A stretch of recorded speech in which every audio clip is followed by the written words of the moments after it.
এদিকে ঠাকুর পূজা কার্য ছাড়িয়া দিয়াছেন। এই সংবাদ কামারপুকুরে তাহার মাতা ও ভ্রাতার কর্ণে পৌঁছিয়া তাহাদিগকে বিশেষ চিন্তান্বিত করিয়া তুলিল। গদাধর চন্দ্রাদেবীর পরিণত বয়সে প্রাপ্ত আদরের কনিষ্ঠ পুত্র ছিলেন।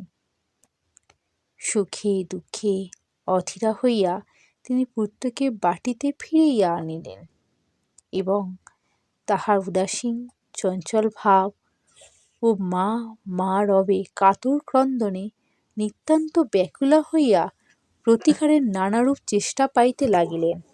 তখন আশ্বিন কিংবা কার্তিক মাস হইবে। ঠাকুরের বয়স এখন ত্রয়োবিংশতি। বর্ষ পূর্ণ হইতে চলিয়াছে। কামারপুকুরের পশ্চিম ও উত্তর পূর্ব প্রান্তদ্বয়ে অবস্থিত ভূতির খাল এবং বুধি মোড়ল নামক শ্মশানদ্বয়ে এখন হইতে দিবা ও রাত্রির অনেক ভাগ তিনি একাকী অতিবাহিত করিতেন এবং শ্মশানদ্বয়ে অবস্থিত শিবা ও উপদেবতাদিগকে এই সময়ে মধ্যে মধ্যে বলি প্রদান করিতেন। নিবেদিত আহার্যপূর্ণ হাঁড়ি সকল বায়ুভরে ঊর্ধ্বে উঠিয়া শূন্যে লীন হইয়া যাইত। দেখিতে পাওয়া যায় জগদম্বার দর্শন লালসায় তিনি ইতিপূর্বে যে বিষম অভাব প্রাণে অনুভব করিয়াছিলেন তা এই সময় কতকগুলি অপূর্ব দর্শন ও উপলব্ধি দ্বারা প্রশমিত হইয়াছিল। সাংসারিক সকল বিষয়ে তাহার পূর্ণ মাত্রায় উদাসীনতা এবং নিরন্তর উন্মনা ভাব দূর করিবার জন্য ঠাকুরের স্নেহময়ী মাতা ও অগ্রজ এখন উপযুক্ত প্রার্থী দেখিয়া তাহার বিবাহ দিবার পরামর্শ স্থির করিলেন। কারণ সদ্বংশীয়া সুশীলা স্ত্রীর প্রতি ভালোবাসা পড়িলে তাহার মন নানা বিষয়ে সঞ্চরণ না করিয়া নিজ সাংসারিক অবস্থার উন্নতি সাধনেই রত থাকিবে। গদাধর জানিতে পারিলে পাছে উজর আপত্তি করে, এজন্য মাতা ও পুত্রের পূর্বোক্ত পরামর্শ অন্তরালে হইয়াছিল।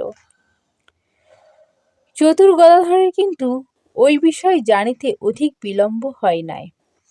জানিতে পারিয়াও তিনি উহাতে কোনরূপ আপত্তি করেন নাই। পার্টিতে কোনো একটা অভিনব ব্যাপার উপস্থিত হইলে বালক বালিকারা যেরূপ আনন্দ করিয়া তদ্রূপ আচরণ করিয়াছিলেন। চারিদিকের গ্রাম সকলে লোক প্রেরিত হইল, কিন্তু মনোমত প্রার্থীর সন্ধান পাওয়া গেল না। বহু অনুসন্ধানেও প্রার্থী মিলিতেছে না দেখিয়া চন্দ্রাদেবী ও রামেশ্বর যখন নিতান্ত বিরস ও চিন্তামগ্ন হইয়াছেন, তখন ভাবাবিষ্ট হইয়া গদাধর এক দিবস তাহাদিগকে বলিয়াছিলেন, অন্যত্র অনুসন্ধান বৃথা। জয়রামবাটি গ্রামের শ্রীরামচন্দ্র মুখোপাধ্যায়ের বাটীতে বিবাহের প্রার্থী কুটামাদা হইয়া রক্ষিতা আছে। কন্যার বয়স পঞ্চম বর্ষ উত্তীর্ণ হইয়াছে। এরূপ অপ্রত্যাশিতভাবে সন্ধানলাভে চন্দ্রাদেবী ঐ স্থানেই পুত্রের বিবাহ দিতে স্বীকৃতা হইলেন এবং অল্পদিনেই সকল বিষয়ে কথাবার্তা স্থির হইয়া গেল।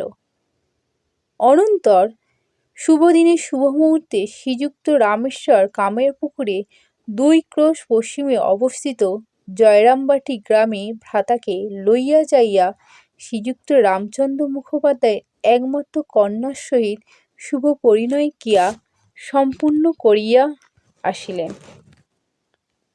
বিবাহ 300 টাকা পণ লাগিল। তখন সন 1266 সালের বৈশাখ মাসের শেষ ভাগ এবং ঠাকুর চতুর্বিংশতি বর্ষে পদার্পণ করিয়াছেন। গদাধরের বিবাহ দিয়া শ্রীমতী চন্দ্রামণি অনেকটা নিশ্চিত হইয়াছিলেন। উন্মনা পুত্র গৃহে ফিরিল, সদ্বংশীয়া প্রার্থী জুটিল, অর্থের অনটনও অচিন্তনীয়ভাবে পূর্ণ হইল। সরল হৃদয়া ধর্মপরায়ণা চন্দ্রাদেবী যে এখন কথঞ্চিৎ সুখী হইয়াছিলেন ইহা সহজেই অনুমান করা যাইতে পারে। কিন্তু বৈবাহিক মনস্তুষ্টি ও বাহিরে সম্ভ্রম রক্ষা করিবার জন্য জমিদার বন্ধু লালাবাবুদের বাটি হইতে যে গহনাগুলি চাহিয়া বধূকে বিবাহের দিনে সাজাইয়া আনিয়াছিলেন, কয়েকদিন পরে ঐগুলি ফিরাইয়া দিবার সময় যখন উপস্থিত হইল, তখন বালিকার অঙ্গ হইতে অলঙ্কারগুলি তিনি কোন প্রাণে খুলিয়া লইবেন, এই চিন্তায় বৃদ্ধার চক্ষু এখন জলপূর্ণ হইয়া উঠিল। অন্তরের কথা তিনি কাহাকেও না বলিলেও গদাধরের উহা বুঝিতে বিলম্ব হইল না। তিনি মাতাকে শান্ত করিয়া নির্দ্বিধা বধূর অঙ্গ হইতে গহনাগুলি এমন কৌশলে খুলিয়া লইলেন যে বালিকা উহা কিছুই জানিতে পারিল না। বুদ্ধিমতী বালিকা কিন্তু নিদ্রাভঙ্গে বলিয়াছিল, আমার গায়ে যেসব গহনা ছিল তাহা কোথায় গেল?